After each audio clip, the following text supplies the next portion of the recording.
ആദ്യമായിട്ട് നമുക്ക് പച്ച ഏത്തക്ക, ഞാൻ കുറച്ച് ഏത്തക്കയാണ് എടുത്തിരിക്കുന്നത്. ഇത് നമുക്ക് തൊലിയൊക്കെ ഒന്ന് മാറ്റിയെടുക്കാം.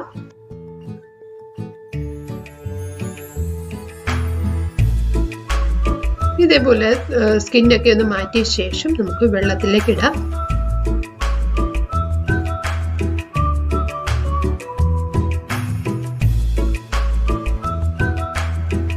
കയ്യിൽ അല്പം വെളിച്ചെണ്ണ ഒന്ന് തൂത്തിട്ട് നമുക്ക് ഇതുപോലെ തൊലി മാറ്റുന്നതാണ് നല്ലത്.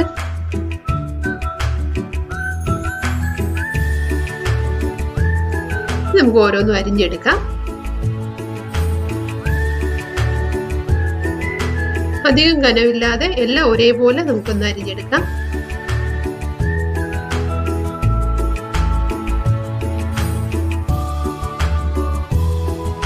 ഇതേപോലെ നടുക്കൂടെ ഒന്ന് കട്ട് ചെയ്യാം.